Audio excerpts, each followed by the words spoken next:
Está começando agora o nosso Encontro com a Justiça. O Encontro com a Justiça de hoje traz como entrevistado Alzimar Andrade, um homem de lutas e conquistas dos servidores do Estado do Rio de Janeiro, que participou de importantes manifestações cívicas, que fez importantes denúncias buscando o aperfeiçoamento do Poder Judiciário do Rio de Janeiro. O nosso programa de hoje tem a colaboração da nossa jornalista Ana Lúcia, o desembargador João Batista Damasceno e o desembargador Antônio Carlos Esteves. Alzimar Andrade, um nome que entrou para o sindicalismo do Rio de Janeiro. Presidiu o Sindi Justiça durante 2 mandatos e está aqui para conversar conosco sobre os direitos do trabalhador da justiça. Boa noite, Alzimar, seja muito bem-vindo. Uma alegria muito grande recebê-lo aqui. Boa noite, desembargador Ciro. Boa noite, Ana Lúcia, desembargador Damasceno, desembargador Antônio Carlos.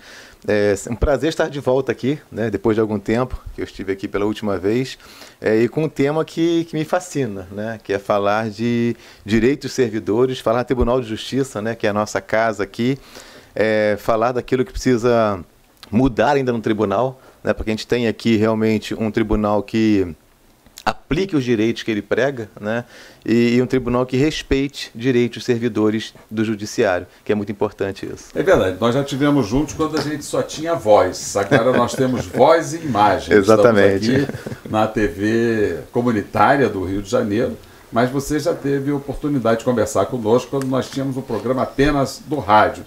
E outro dia, Alzimar, nós trouxemos aqui uma servidora da Justiça muito importante, que prestou esclarecimentos que até então eram desconhecidos dos nossos telespectadores, uma oficial de justiça, a Gabriela, e que falou das dificuldades do trabalho do servidor. Isso é em todas as áreas. O servidor do Rio de Janeiro, ele está trabalhando em condições de prestar um bom serviço à justiça do Estado do Rio? A gente entende que o primeiro critério para o servidor se dizer em boas condições de prestar um serviço à altura da população é ele ter estrutura para trabalhar, né? E sob esse enfoque, com certeza, ele não tem isso hoje. A Gabriela, quando veio aqui, ela enfocou bastante o trabalho dos oficiais de justiça, mas é um segmento nosso que vem sofrendo muito com a violência, né, que invadiu o Rio de Janeiro, e que atinge o oficial, e não só o oficial, mas o assistente social, o comissário, o psicólogo, ele trabalha externamente, ele está sujeito a isso, né? Porque tem que transitar pelo Rio de Janeiro violento que nós temos hoje. Os demais servidores também têm as suas demandas. Nós temos hoje no tribunal o técnico judiciário, que é o cargo que exige, né? Exigia porque não se faz mais concurso, infelizmente, né?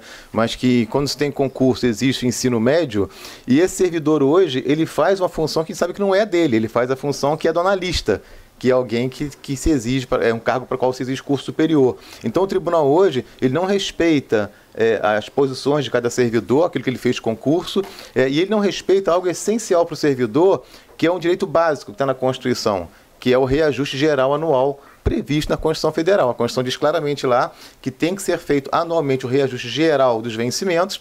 O tribunal faz vista grossa para isso. Obtivemos agora, há poucos dias na LERJ, uma vitória muito importante, que foi recuperar 5%, que é um percentual de 2015, estava engavetado desde 2015 esse percentual. O tribunal fazendo ouvidos de moco durante 4 anos aí não lutando por esse reajuste. Conseguimos agora emplacar na LERJ esse reajuste, que fez justiça, na verdade, cumprindo parte da Constituição. Estão pendentes 16, 17, 18, que é uma regra constitucional. Então, quando se fala, tem estrutura? Não tem estrutura. Não tem, porque o tribunal, como instituição, e não respeita o servidor. Isso sem falarmos na parte prática do dia a dia, que é o assédio moral, que campeia esse tribunal. É uma coisa absurda que dentro da justiça haja assédio moral, assédio sexual. Já denunciamos magistrados por isso, inclusive, os maus exemplos que vêm da magistratura, e muitas vezes o tribunal ele tenta proteger o que é errado por uma questão de corporativismo, que a gente lamenta profundamente. Então é uma série de erros que, infelizmente, que acaba pagando esse preço é o cidadão, que depende da justiça séria e eficaz e que esbarra muitas vezes um servidor desmotivado como está hoje. Isso prejudica muito o cidadão, com certeza. Para que o telespectador nos acompanhe, você falou em falta de instrumento. Que instrumentos são esses? O que está faltando? Na prática, dentro de uma serventia, falta a divisão de funções segundo cargo, falta muitas vezes material de trabalho. Pode parecer absurdo, mas nós não temos, às vezes, material básico de trabalho, não chega grampeador, não chega caneta, o que é um absurdo. Falta dentro do ambiente de trabalho um concurso público para renovar os quadros.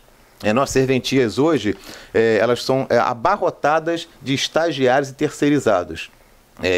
A gente não tem nada contra o estagiário quando ele está lá para fazer um estágio de fato, estágio para aprender alguma coisa. Só que ele entra na serventia, ele processa, ele dá certidão, ele faz decisão para o juiz, ele faz minuta de sentença, ele age como se fosse um servidor, age como se fosse juiz às vezes, faz tudo menos aprender o ofício dele. Sem qualquer direito trabalhista. Sem qualquer, recebendo um salário vil, porque ganha lá menos que um salário mínimo, uma ajuda de custo bizonha, para atuar como servidor, não é qualificado para aquilo, ele é explorado pelo tribunal. A gente denunciou, não sei se os senhores têm noção, mas o tribunal tem hoje, nós somos hoje menos de 13 mil concursados e temos aqui 10 mil pessoas de fora do quadro. São 5 mil estagiários e 5 mil terceirizados de toda sorte. Então isso aí enfraquece a qualidade do serviço. O servidor estudou, se preparou, fez um concurso para aquele cargo ali, a Constituição fala que tem que ter concurso para atuar como servidor, o tribunal faz de conta que não tem nada disso e enche terceirizado e estagiário. Então o advogado muitas vezes, Margador, ele chega numa serventia, olha lá, repleto de gente, por que não anda meu processo? Vai contar, tem 1, 2 servidores. Aí tem 5 estagiários, 3 terceirizados, tem um lá que é voluntário. A figura do voluntário não consigo entender dentro do tribunal isso, mas o tribunal tem isso também. Então, na prática, eles têm limitações. Eles não têm muito acesso ao sistema, não tem senha que possa acessar, que possa fazer os andamentos corretos. Então, você visualmente é um cartório cheio de gente, mas na prática não funciona a justiça. Você fala dos terceirizados, tem um parecer aí que eu ainda não tive acesso a ele, diz que é um parecer de 160 páginas tratando sobre terceirização.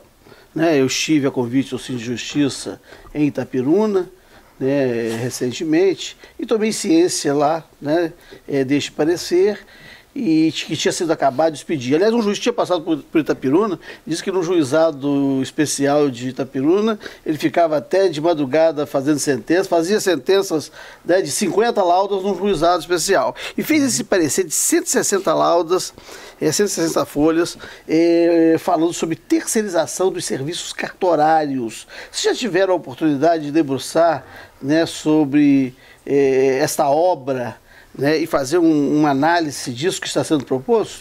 Assim que saiu esse documento, desembargador, eu não estou mais no sindicato, mas assim que tomei conhecimento, eu li esse documento, eu fui o primeiro a manifestar, alertei os demais servidores sobre o risco que é isso. De fato, uma coisa extensa que defendia, lá entre algumas aberrações, defendia essa questão de terceirização. Temos 2 ameaças concretas hoje no judiciário. A primeira, terceirização crescente, em que eles pretendem colocar empresas terceirizadas aqui que prestam um serviço que não é de qualidade, não tem a publicidade que deveria haver segundo a Constituição, não tem transparência nisso.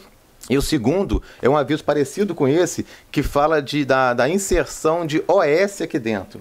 Organizações Sociais do Tribunal de Justiça. Para quem sabe, desembargador, organizações sociais são aquelas que acabaram com a saúde no estado do Rio de Janeiro.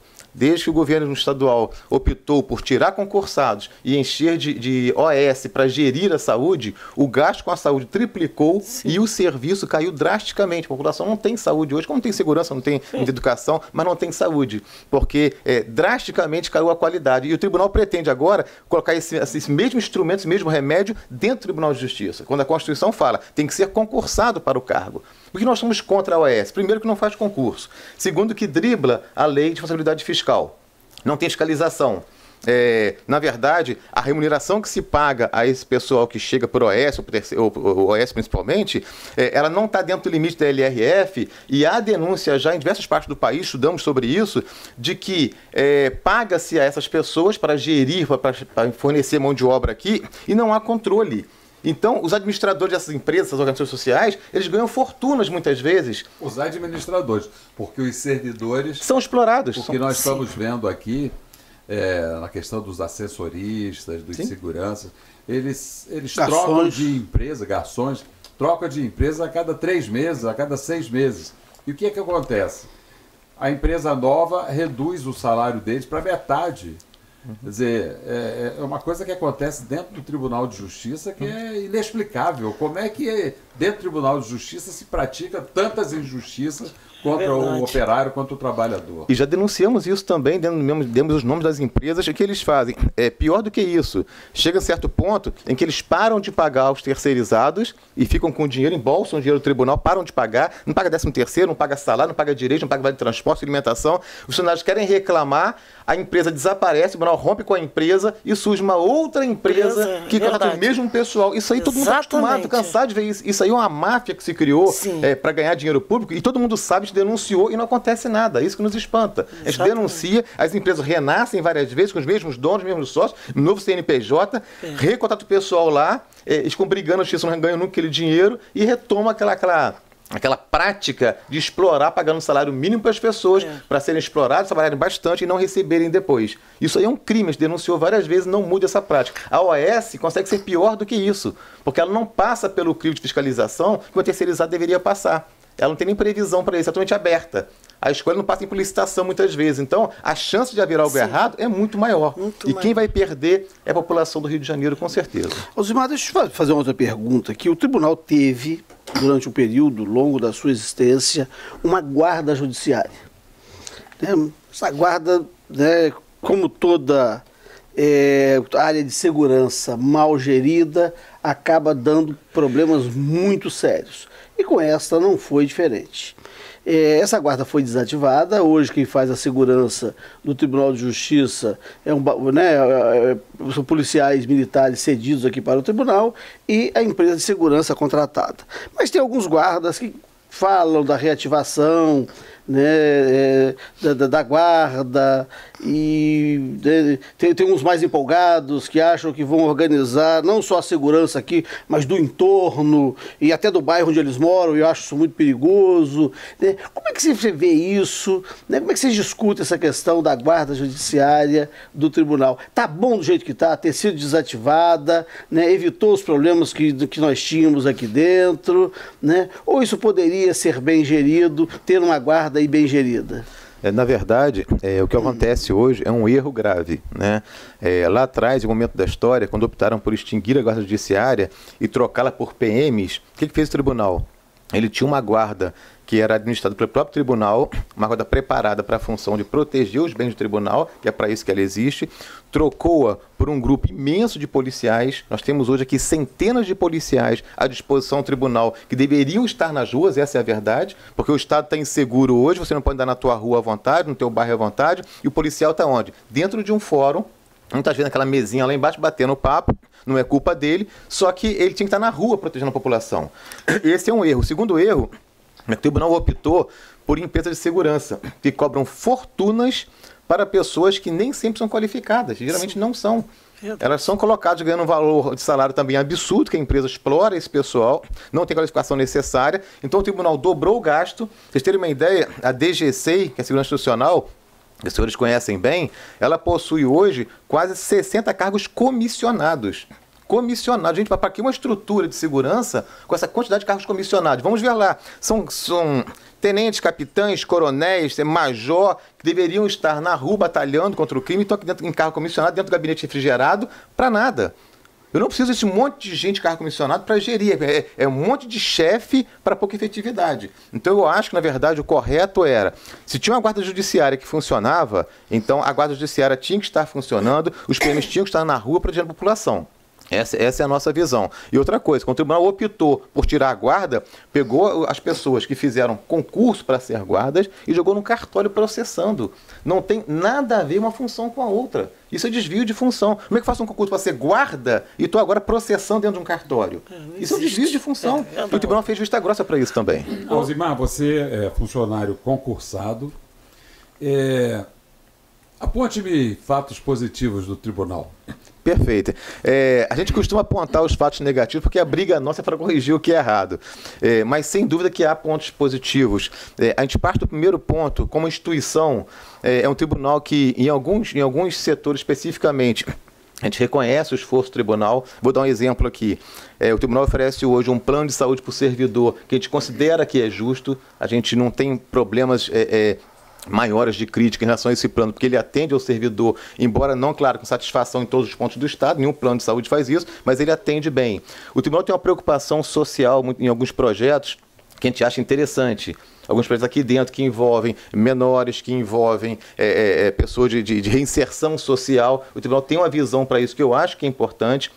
Menos do que deveria, mas ele patina nesse caminho, isso é importante para a gente. O tribunal, muitas vezes, ele age em áreas que o executivo deixa de agir, e se o tribunal não fizesse, seria o caos total. A gente sabe que o tribunal várias vezes ajudou o Estado na questão da delegacia legal, na questão de preparar a parte da segurança, de ajudar, de dar apoio. A gente acha isso importante.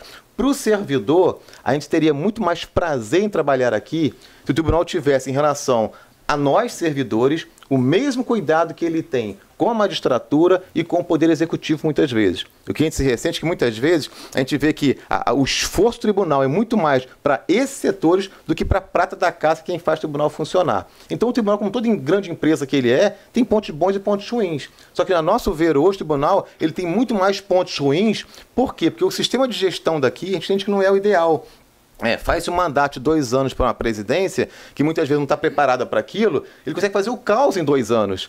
Então eu acho que tem que ter setores, tem que ser permanentes. Não presidência, mas alguns órgãos têm que ser permanentes aqui. Vou dar um exemplo concreto aqui agora. A parte de custas judiciais, por exemplo. Quem lida com custas judiciais sabe o caos que é lidar com isso. Não tem a menor condição, ninguém entende aquela mistura de regras, de provimentos, de avisos, de leis, de decretos. Porque a parte de custos é uma divisão sujeita à corregedoria, é um setor que muda de direção de 2 em 2 anos. Aí muda de direção, mudam todos os entendimentos. Aí o advogado se enrola para preencher a greve, o servidor tem que certificar, se enrola, porque falta um planejamento mais permanente. Em outras áreas também é assim. Direito do servidor. Por que não tem no tribunal uma equipe que funcione paritariamente, servidor e administração, para verificar e acompanhar o cumprimento da lei? E o que é que você, Alzimar, acha? Porque, veja bem, o programa é para informar. Né? Informar, você acabou de nos brilhantar o programa com a sua declaração de que há coisas boas que estão sendo feitas. Eu indago a você, será que a administração, primeiro, encontrou-se, você não está mais na direção sindical, mas o sindicato já se encontrou com a administração e já pediu que a administração tomasse algum tipo de providência que ela tenha deixado de tomar, podendo tê-lo feito? Sim, sei que já houve uma reunião no começo do ano agora entre o novo sindicato, a auditoria do sindicato que nos sucedeu e a presidência, como já teve na minha gestão também com o vice-presidente no começo da gestão. Mas a impressão que se tem é uma total aversão, uma dificuldade muito grande da administração em lidar com servidores. Eu acho que você chegar ao comando do tribunal, você tem que saber que você vai lidar com pessoas e vai ter que lidar com pessoas que pensam diferente e que têm direito para brigar. Então você tem que sentar e dialogar. Quando você fecha as portas, não, eu sou assim, vai ser assim e pronto, e você não é aberto ao diálogo, dificulta muitas coisas. Eu passei várias gestões no tribunal já, de uns presidentes já abertos ao diálogo, e por vezes ele era aberto ao diálogo, mas a equipe dele não era, e a equipe influenciava e atrapalhava, passei por isso também, como presidente que não é aberto ao diálogo, e aí dificulta muito. Então muita coisa resolveria sentando e conversando na mesa, que é o normal, não acontecia, não acontece por quê? Porque não é essa facilidade de diálogo. O acesso sobre esse diálogo, na gestão anterior à atual presidência, o presidente é um presidente que, antes de chegar à presidência, era uma pessoa que dialogava muito, falava com todo mundo. Quando ele assumiu a presidência, parecia que ele estava em lua de mel com o Sim de Justiça.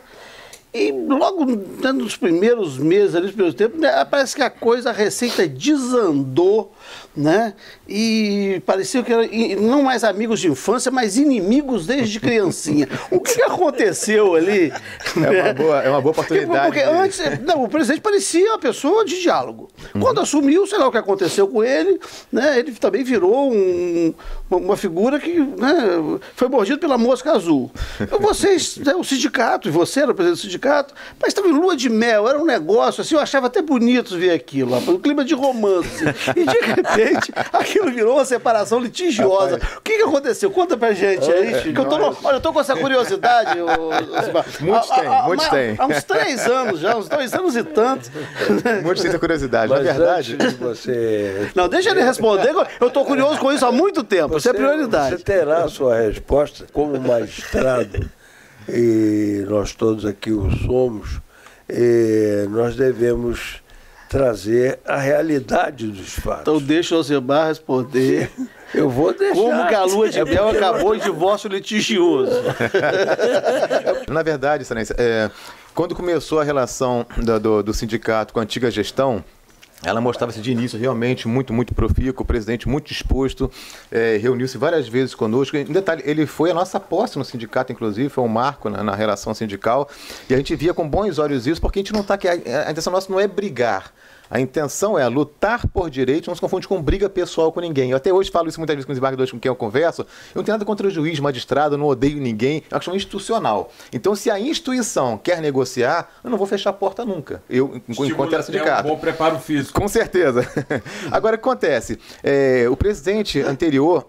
Embora eivado de boa vontade, eu creio realmente nisso, ele mostrou-se em pouco tempo de gestão como uma pessoa que, infelizmente, não tinha força política para fazer o que ele queria fazer. Então ele tinha um discurso de que, olha, vamos fazer isso juntos, vamos construir o nosso plano de cargos que vocês precisam, eu acho justo, tem que ter, e nós achávamos também que nosso plano é péssimo, Guilherme Mariano fez um péssimo plano para a gente, temos que consertar, ele estava disposto a consertar. Quando começou a gestão, a gente viu que ele se cercou de algumas pessoas como auxiliares dele, que infelizmente não tinham a visão que ele tinha. E pessoas com influência junto a ele. Então a gente via que muitas vezes eu ia para a reunião com ele, eu e os demais colegas da época, nos reunimos, a reunião era perfeita, vamos fazer isso e aquilo, e semana que vem eu vou encaminhar o projeto e vai ser assim, e voltávamos para o sindicato. Daqui a meia hora já mudava tudo. Porque a gente saía, entravam alguns auxiliares dele, não, que não pode, você não pode fazer isso, e aquilo, e o convenciam a não fazer. Então, o que a gente notou com pouco tempo? Era um discurso para a gente, para um lado de cá, e quando virávamos as costas, era outro discurso para agradar o outro lado.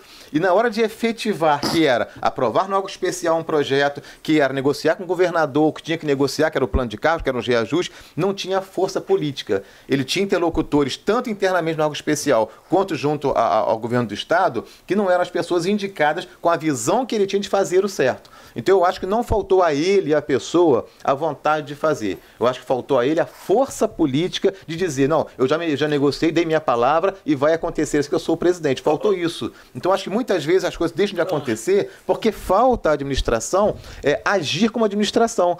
E é interessante que na hora de agir contra o servidor, e surge uma força, uma disposição, uma vontade, faz e acontece realmente e pisa em cima quando precisa. Por exemplo, mas quando é com os pares não tem a mesma facilidade. Por exemplo, me dê um exemplo objetivo. Sim. De atitude contra o servidor. Olha, eu te cito até contra magistrado, tá? Posso citar. Se quiser, eu posso dar tanto o exemplo da destituição arbitrária do desembargador Ciro Darlan, da coordenação dos juizados especiais, quanto um processo administrativo que contra mim foi movido por vindito exclusivamente pessoal. Eu te dou esses 2 exemplos de 2 testemunhas presentes aqui.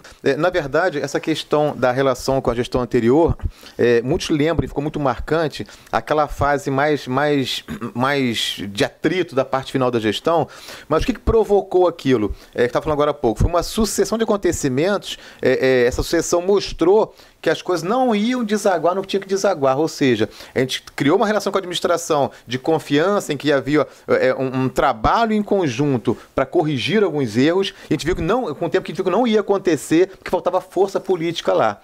E pelo contrário, os servidores iam perdendo, iam ficando sem reajuste. Foi o primeiro presidente na história do tribunal que ficou 2 anos sem dar reajuste para o servidor, foi um absurdo isso. 2 anos sem reajuste pela inflação. O advogado Antônio Carlos lembrou, mas teve a crise do Estado. Não, a crise do Estado no primeiro ano não existiu como o Estado divulga. Só para você ter uma ideia, no primeiro ano o prejuízo do Estado foi de 3,5 bilhões e só o tribunal repassou para o Estado 7 bilhões de reais, que hoje já são quase 12 bilhões de reais, que o Estado não paga pontualmente. Foi um empréstimo que eu achei criminoso, fui contra, denunciei isso, não deveria ter dinheiro do tribunal na mão desse governo corrupto do Estado, eu achei que foi um absurdo isso, foi feito. Então no primeiro ano ano, o Estado ganhou do tribunal mais do dobro do que ele perdeu com o royalties de petróleo. Então não justifica ele não ter dado reajuste. O tribunal emprestou um dinheiro que não era dele, que não pode emprestar. Nós combatemos dinheiro isso. Dos depósitos judiciais que não pertencem ao tribunal. Ao pegar um dinheiro de depósito judicial e dar na mão do Estado, o que o tribunal está falando? Olha só, essa ação nunca vai acabar. Porque se ela acabar, eu tenho que pagar, não tem dinheiro mais. Está assumindo que a ação é infinita. Porque se a ação acabasse hoje, por exemplo, cadê o dinheiro depositado judicialmente? Está na mão do governo do Estado. O que o governo do Estado fez? Sumiu com o dinheiro. Não paga o tribunal, o dinheiro não está lá. O Banco do Brasil chegou a alertar o Banco Central de que em abril não teria dinheiro mais para pagar depósito judicial. Alzimar, chegamos a um caos. As condições de trabalho dos servidores do interior? Porque nós sabemos que eu fui juiz do interior, o desembargador Damasceno, todos nós aqui fomos.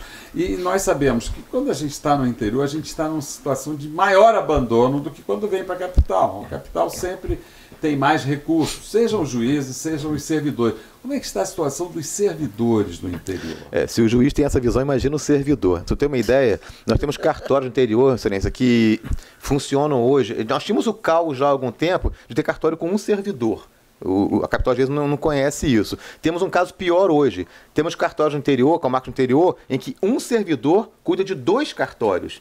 Ele cuida do distribuidor e cuida do juizado. Então ele fica para lá e para cá na sala, que muitas vezes nem é próxima fisicamente. Para ir ao banheiro, vamos lá, tem que fechar os cartórios. Um colega dentro de 2 cartórios. Aí tem estagiário, tem não sei o quê, mas tem um servidor concursado lá para tomar conta daquilo. O que é um caos. Então o tribunal hoje não faz concurso há bastante tempo, alegando falta de verba. A gente critica isso. O tribunal esse ano conseguiu botar o orçamento a 5,34, tem margem suficiente para repor os quadros. Por outro lado, quando aumentaram a compulsória mais 5 anos, isso engarrafou o plano de cargos. Um servidor nosso hoje, final de carreira, um oficial de justiça, se ele sair, ele perde a GL de locomoção dele, perde o auxílio alimentação, ele perde o auxílio que ele tiver de educação, a boa permanência. O que ele perde é tanto que ele não sai. Também perde o auxílio. Perde tudo, ele perde. Então, para não perder, ele não sai. Então, engarrafou o teto, porque viver sem isso lá fora é complicado. Engarrafando o teto, não chamando mais ninguém, está engessada a carreira. Ninguém anda na carreira. A gente mostra para o tribunal isso e não faz de conta que não está acontecendo nada. É preciso fazer concurso, isso aí é prioridade. E não é para inchar quadro, não é para repor quem sai. Porque se não fizer essa reposição de pessoal que tá se aposentando, que está saindo, ou falecendo, não importa, eu não consigo nem contribuinte novo para o Rio Previdência. Se não houver contribuinte novo, não tem como eu me aposentar daqui a alguns anos, nenhum de nós. Então falta essa visão ao tribunal. Se eu não coloco gente para dentro, para renovar, para oxigenar o quadro e para contribuir para a Previdência, vai estrangular aquilo lá. Porque sem contribuinte não tem como. O estagiário que eles botam para dentro não contribui, o terceirizado não contribui. O cara da OAS não contribui. Então estão criando um quadro que vai estourar em algum momento. E estão fazendo de conta que não estão vendo, gente. Alertando, uma hora vai estourar. Alzimar, você não acha viável eles aproveitarem esses terceirizados ao invés de fazer um concurso? Não seria bom? Não, a Constituição proíbe isso e graças a Deus que ela proíbe. Olha só, o concurso é a maneira por excelência de entrar para a área pública, para o juiz e assim, para o servidor e assim. Quando a administração pública e o judiciário, principalmente, ele dribla isso é um péssimo sinal. Se a Constituição fala, cargo público é concursado, ponto. Na Constituição não tem margem, não tem meio termo, não tem vírgula, a frase é essa. Aí o tribunal fala, não, mas aqui eu boto um terceirizado, aqui eu boto uma S, aqui eu boto um estagiário. Não pode. O judiciário tem que dar o exemplo, ele não pode fazer isso. Alzimar, você tratou de uma questão aqui logo no começo, a sua primeira fala, que é a questão do assédio moral. Não vou nem falar do assédio sexual, não, que isso é uma aberração. Que existe. Que existe em todos os lugares e nos lugares de poder, né, deve existir mais. Nós vivemos num espaço de poder, né? O judiciário é um poder. É um lugar muito propício, muito suscetível, se não tivermos uma cultura jurídica democrática e republicana, para esse tipo de prática, né, do assédio moral. Como é que nós podemos fazer para construir uma cultura onde o assédio moral seja intolerável?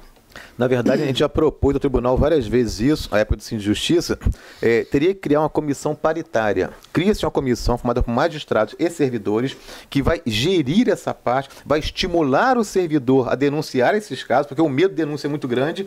Geralmente, quando há assédio, muitas vezes é no ambiente fechado.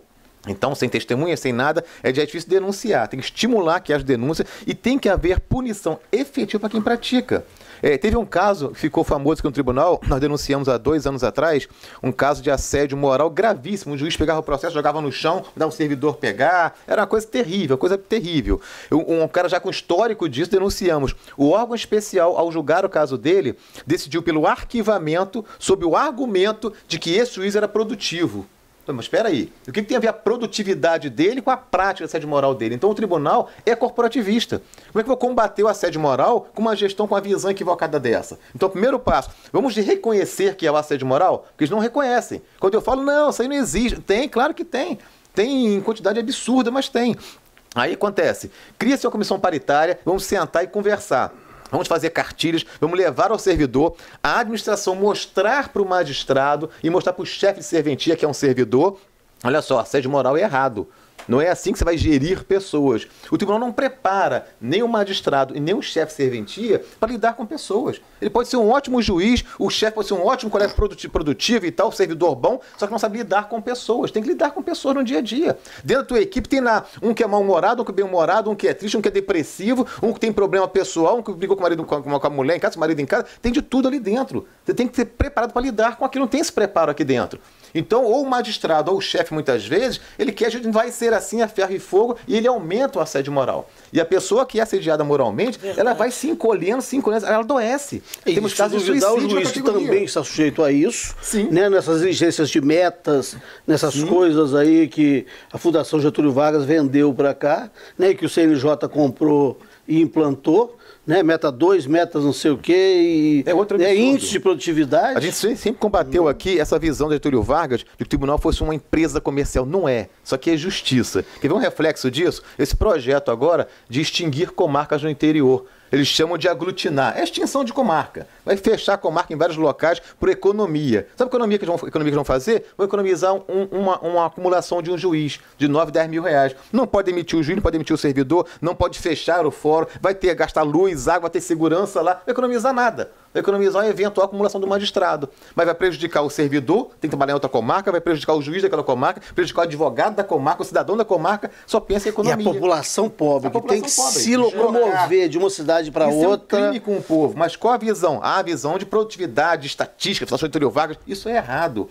Não tem que dar lucro à justiça, tem que funcionar. Eu tenho que estar em todas as comarcas. O Estado não assumiu para si o dever de prestar tutela jurisdicional, ele tem um ônus para isso. O ônus é, vou ter gasto na comarca do fim do mundo lá, mas vão ter. Tem que ter justiça lá. E a saúde dos servidores? Como anda a saúde? Primeiro, quantos são os servidores do Estado do Rio de Janeiro e como anda a saúde? Tem muita gente adoecendo nessa batalha do dia a dia? Como é que está? Bastante. Esses algarismos, quem são os funcionários do Estado, quem são os terceirizados, quem são os comissionados, você tem condição de nos dar esses algarismos e a forma de tratamento para esta espécie de servidor?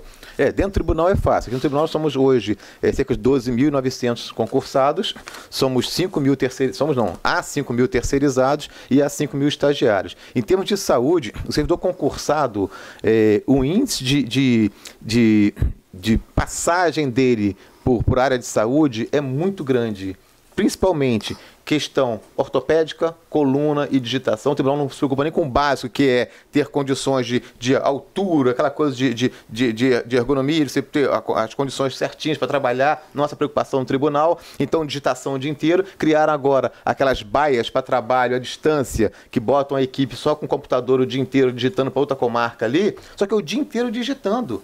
Só que a lei prevê, para quem trabalha digitando, regras específicas. Tem que ter pausas de tanto tempo, não pode ser direto, a carga horária é menor. O tribunal se lixou para isso, criou as bases, fica lá 8 horas digitando o dia inteiro. Vai adoecer, olhando para uma tela, porque no cartório atendia balcão, e tinha isso, e fazia uma curso, ia mudando de rotina. Na trabalho à distância, é o dia inteiro a mesma função. Vai adoecer, olhando para a tela e digitando o dia inteiro. Então adoece. A questão de assédio moral. Então, psicologicamente, o servidor se abate, ele sofre assédio do chefe, ele sofre assédio do juiz, ele sofre assédio da instituição como um todo, ficando sem reajuste, ele vai adoecendo, vai ficando desestimulado, vai trabalhando sem vontade nenhuma mais, porque é um fato isso vai adoecendo. Então o quadro de depressão, quem já tem uma tendência, agrava com isso aí, só que o tribunal, ele faz de conta que isso não acontece, é isso que incomoda a gente. A gente mostra que tem um caso aqui, esse caso. Eu, quando estava no sindicato, lidei com várias situações de servidores em grau depressivo absurdo, grau altíssimo de depressão. Teve um caso de uma colega que sofreu um assédio dentro do cartório dela. Eu fui à administração pedir que ela fosse removida com urgência, que ela estava em via de cometer uma atrocidade contra a própria vida, de tão depressiva que ela estava. A gente conseguiu com a corregedoria tem essa visão para isso, graças a Deus, conseguimos com eles uma remoção imediata dela. Quando eu fui buscá-la, ela não conseguia subir o elevador. Ela estava aqui embaixo, escorada, numa coluna, tremia, desesperadamente, nervosa, não conseguia dar um passo para sair. Olha o grau que chegou a pessoa para um ambiente de trabalho ruim, que o tribunal faz de conta que não existe. Então, o grau de adoecimento, infelizmente, ele é muito alto e tem que ser feito algo para conter isso aí. Alzimar, nós temos a Escola da Magistratura, que em tese prepara os magistrados, temos a ESAGE, que em tese prepara os servidores. Como está sendo essa capacitação? Há muitos servidores frequentando os cursos da ESAGE e esses cursos têm sido proveitosos? Eu costumo separar a informação sobre a ESAGE de duas formas. Primeiro, a escola em si. Eu acho que a ESAGE, a escola, é uma conquista importante a ESAGE, o papel dela é muito importante.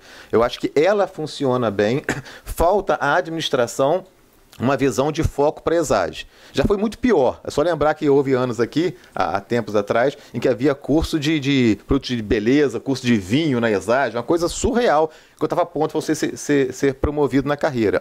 Então, ela tem alguns cursos hoje que são muito mais eficazes. Eu acho que falta a ESAGE hoje ela atender melhor todo o Estado. Eu acho que ela tem que chegar aos locais. Muitas vezes você não faz turma num certo local, porque tem pouca gente, mas a comarca é pequena, não vou ter nunca muita gente ali. Então, se for esperando, ninguém faz curso nunca, então dificulta. Aí o colega tem que sair para outra comarca fazer um curso, o que traz despesa para ele, prejuízo. Então, falta essa visão de ser mais acessível a todos. Mas eu acho a ESAGE em si, a escola, é importante. Ela teve momentos de ser mal utilizada, a gente sabe disso, denunciamos que o magistrado ano passado, todo mundo acompanhou isso, ele que simulava dar aulas na ESAGE, e não comparecia, não dava aula, foi condenado agora, recentemente. Então, houve erros, mas eu acho que... Foi condenado onde? Aos poucos. Oi? Foi condenado onde? No órgão especial. No órgão especial, ele foi julgado no começo desse ano, agora, se não me disseram isso. Foi julgado no começo desse ano. Foi punido no órgão especial. Isso. Uma punição em razão uma punição branda, dessa infração. Menos do que nós pedimos, mas foi punido em relação a isso. Então, tipo assim, há infrações, mas aquele negócio... Houve a infração, denunciamos, corrigiu, é o que tem que ser feito. O que não pode é denunciar algo errado e ficar por isso mesmo. Isso que incomoda muita gente, né? A questão salarial, como é que está? Qual é a base? Quanto ganha um servidor da Justiça e das diversas categorias? Se você tem como fazer a comparação entre o servidor do Rio de Janeiro e do Piauí, por exemplo. Primeira coisa, quanto ganha um serventuário da Justiça aqui no Rio de Janeiro? O nosso técnico, nós temos dois cargos só hoje, na verdade, né? Temos o técnico e temos o analista. Técnico ensino médio, analista nível superior. O técnico ganha hoje, bruto, R$ 3.750. Esse bruto hoje, tem que lembrar bem, ele tem o imposto de renda, que vai tomar 27,5% dele, e a Previdência, que é esse outro crime contra a gente, que desconta hoje 14% de Previdência para tapar o rombo do roubo da quadrilha do Cabral, temos que pagar os 14%. E só um detalhe, nós entramos com uma ação em maio do ano passado, com uma tutela antecipada para o órgão especial, para discutir esse reajuste, porque o Supremo está discutindo isso, não pode implantar aqui no Rio de Janeiro. Tem mais de um ano e não foi julgado ainda, com tutela antecipada, só um detalhe importante. Mas a liminar foi concedida? Não, a liminar mesmo, não teve, a tutela antecipada foi julgada, e não julgaram a liminar depois de um ano. O terceirizado, ele ganha... basicamente igual ao... Não, o terceirizado aqui, ele ganha via de regra salário mínimo. A empresa ganha horrores, isso aí, a empresa ganha milhões, mas o contratado ganha salário mínimo. Então, certo. A realidade financeira hoje nossa é essa. Quando eu falo agora, 3.750, desconta Rio Previdência, desconta imposto de renda. O que ele ganha líquido hoje é pouco mais do que 2 salários mínimos, que o mínimo é quase R$ 1.000. Então, quando a gente fala hoje, o sucateamento da categoria é real. É real, é muito sucateada. E a evasão? Tem muita A evasão sempre foi grande, porque a área federal paga muito mais, de 15 anos para cá, e cresceu muito agora. Muitos colegas fazem concurso ou para a área federal, para MP, para TRF, ou magistratura, outros órgãos quaisquer, para poder melhorar a sua renda. Então, a gente perde os melhores quadros por falta de valorização do servidor aqui.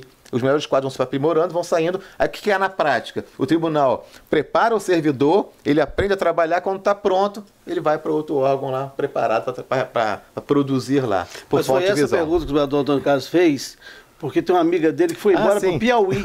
Sim. Ela foi para o Piauí. Eu acho que as condições até do Piauí devem estar melhores para essa moça ter ido para lá. Eu vou dar um exemplo. Tem estados, inclusive Amazonas, tem estados no Brasil, Excelência, que ganham muito mais do que o Rio de Janeiro. Rio de Janeiro hoje deixou ele com muita saudade. Ele não esquece. Ele não esquece do Piauí. Mas ela fez Mas bem. acho que ela fugiu dele. Eu acho que não foi problema de salarial, não. Salário, não. Eu acho que...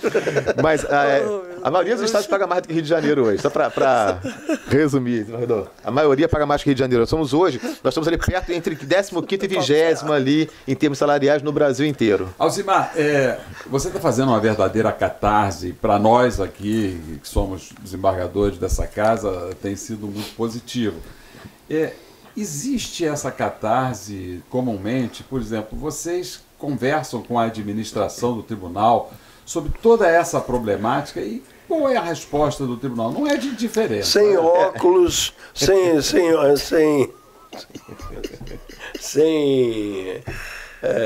beijos e abraços. Óculos que você está falando são beijos. Ósculos. São beijos. Na verdade... É porque o início... O que ele está querendo dizer? O início foi com contos românticos de ósculos e amplexos.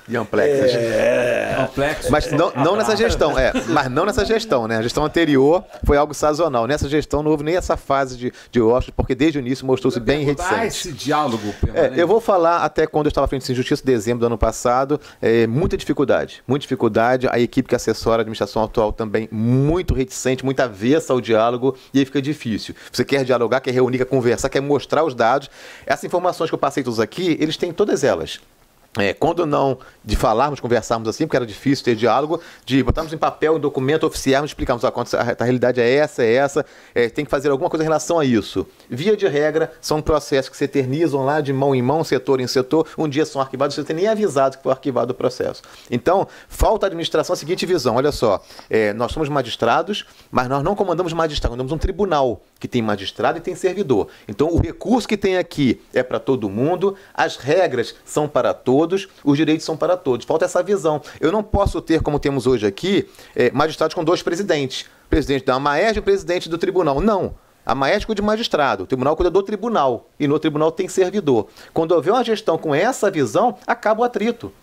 Nenhum servidor quer atrito com magistratura, não quer atrito, eu quero que a gente caminhe em paz. E caminhar em paz, olha só, a Constituição fala em ter justiça geral anual. Bom, você é um poder judiciário, tem que cumprir a Constituição, tem que dar o exemplo. Então vamos dar o reajuste. Aliás, Alzimar, essa é uma questão, né, que eu fecho com a reivindicação de vocês, que nós magistrados também não temos reajustes anuais, que aliás, a Constituição... É um erro. A Constituição que é para todos. Sim, os agentes públicos terão reajuste anual obrigatório e com índice igual para todos.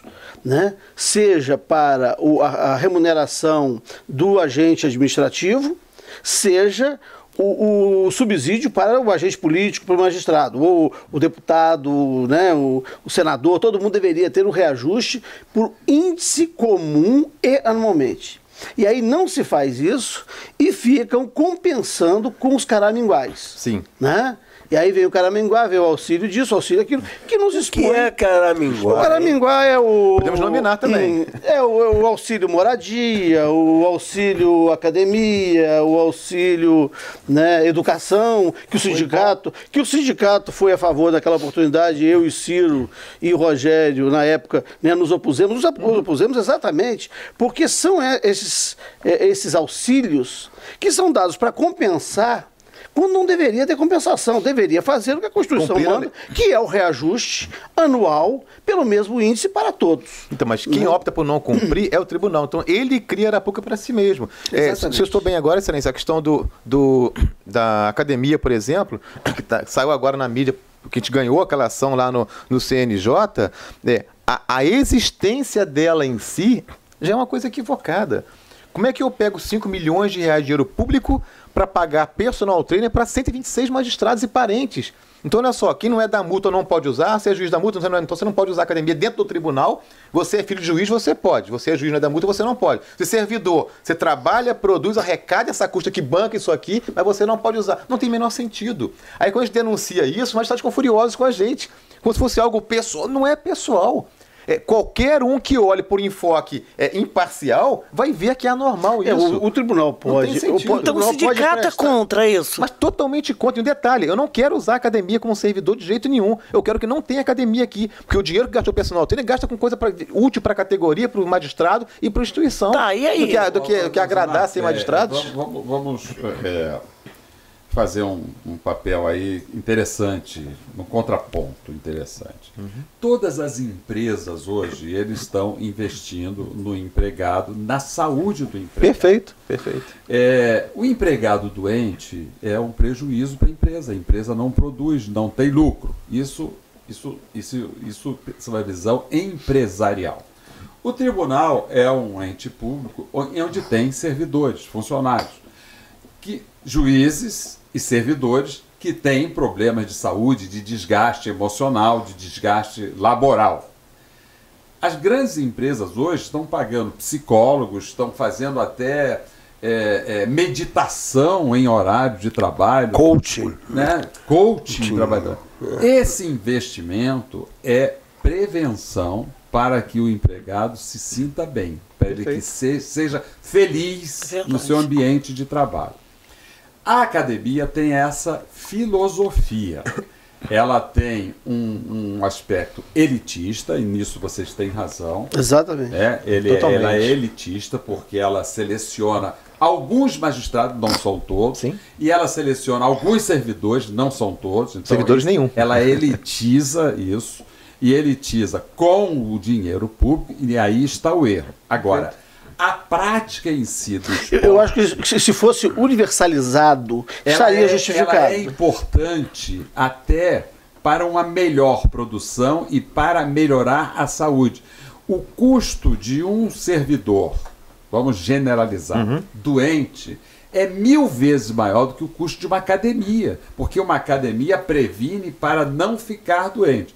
Então, são reflexões que nós devemos fazer, embora no fundo, haja razão desse combate que foi feito, em razão desse elitismo, desse reducionismo e do uso do dinheiro público, mas filosoficamente tem uma razão de ser um investimento em academia, sim, em empresas de todas as naturezas. Sim, se me permite só um contraponto também, na verdade, a ideia da saúde, sim. Então, quando eu falei em saúde aqui, temos problema hoje de ergonomia, que não tem preocupação com isso, de assédio moral, que o tribunal se lixa para isso. Agora, quando eu boto uma academia física dentro do tribunal, ela nunca vai atender nem magistrados, nem servidores. Imagina um juiz que está lá em Itaperuna e usa a academia do Rio de Janeiro. Não vai usar nunca. Eu tô falando da filosofia. Sim, mas eu concordo com a filosofia. Agora com a filosofia, vamos cuidar da saúde do servidor do magistrado? Vamos cuidar da saúde do servidor do magistrado. Perfeito. Agora, a academia física, num ponto específico, jamais vai atender isso em hipótese alguma. Nem para juízes. Nenhum juiz com bom senso vai sair de Campo Grande para a academia do Rio de Centro. Não tem lógica. Então não vai atender. Ela sempre vai atender um grupinho de 100 pessoas dos que estão aqui. Então, qualquer um que pensasse essa coisa óbvia lá no começo, não gastaria isso com a academia. A Campo Grande. Enquanto eu fui juiz da infância e da juventude ali na Praça 11, eu nunca usei a... Exatamente. Então não faz sentido. Aí ficou um gasto desproporcional ao retorno que ela dá. Então pega esse dinheiro, vamos investir agora em saúde para todo mundo. Um plano mais inteligente para isso, que atenda a todos. Tem 1000 possibilidades de fazer isso. Então tiraria. O sindicato gostaria então que tirasse esse dinheiro que é para academia e investisse na saúde para os funcionários. Na saúde de todo mundo, com certeza, com certeza. Alzimar, infelizmente estamos acabando com o nosso tempo aqui no programa. Mas não existe assim, nenhuma comissão mista de representantes dos servidores e de magistrados para discutir, por exemplo, orçamento, para discutir planejamento. Não existe essa comissão? Existe determinação do CNJ, aquelas reuniões que tem que ter de preparação do orçamento e tal, em que eles, às vezes, nem convidam o sindicato e quando convida formalmente, não tem voz, chega lá para ouvir o que eles falam, não tem muita efetividade, infelizmente. Então, eu acho que falta nesse papel, foi bom lembrar disso, o CNJ, ele dita regras, às vezes, em busca de estatística, dizer que ele fez alguma coisa, mas ele não acompanha, não fiscaliza nada. Então, na prática, não acontece. Então, ele fala muitas coisas lá que não acontecem aqui. Tem que fazer uma comissão para discutir o orçamento do ano seguinte. Aí, quando faz a reunião lá desse pessoal, chama, você vai lá ouvir que a gente fala, você não opina, não participa, você não tem aquela... Você é apenas informado. Isso aconteceu com você, Alzimar? Você alguma vez foi impedido de usar a palavra numa reunião em que você estivesse? Alguém cortou a sua palavra? Alguém pediu que você falasse efetivamente? Porque você não é você não tem o perfil do servidor comum do tribunal. Você é uma pessoa que se expressa com competência, você é uma pessoa que fala bem, você é uma pessoa que convence.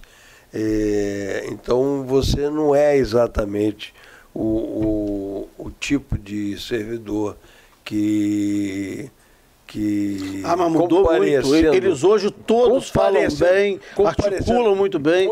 É diferente daquele tempo que nós advogamos. Eu queria ouvir sim. Ele é uma pessoa respeitada, não é só por nós, não. Ele é respeitado em todo o tribunal, ele sabe disso.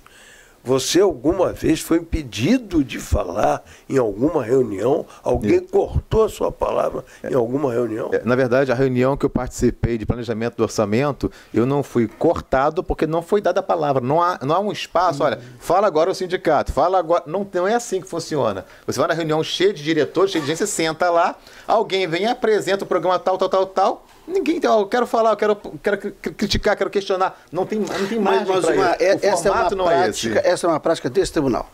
Eu posso citar vários exemplos. O presidente Manuel Alberto fez reunião com os juízes, né, para resolver, o governador Cabral queria que apressasse aquelas desapropriações para fazer a rodoviária metropolitana. A palavra não era dada, franqueada e não era autorizada nem a quem pedia. A presidenta Leila Mariano, quando assumiu, fez uma reunião com os juízes das varas de office-sessões. Eu estava na primeira vara de office-sessões, marcou a reunião às 5, ficamos assentados, às 6 ela chegou, sentou à cabeceira de uma mesa, falou as coisas dela lá. Quando ela terminou de falar, ela levantou e sentou-se à mesa um juiz auxiliar da presidência, que compõe a Câmara junto com a Câmara que o desembargador Ciro Darlan preside, né, o desembargador Joaquim. E assim, e vocês querem falar alguma coisa? Eu falei assim, com você não. Né? Exatamente. Como é que faz uma coisa? Esse é o formato. Né? Então, eu tenho um formato. Então, isso que você está falando, para mim, né, que sou magistrado há 25 anos nessa casa, não é estranho. Ser convidado para uma reunião, ouvir, e depois daquele, né, que é o que sente o dono do pedaço, fala, levanta, vai embora e deixa. E divulgam formalmente que o sindicato participou, os juízes participaram, né? Vimos todos os juízes, e divulgam formalmente como se fosse um debate. Não é um debate. Não é um debate. Então é isso que falha muitas vezes.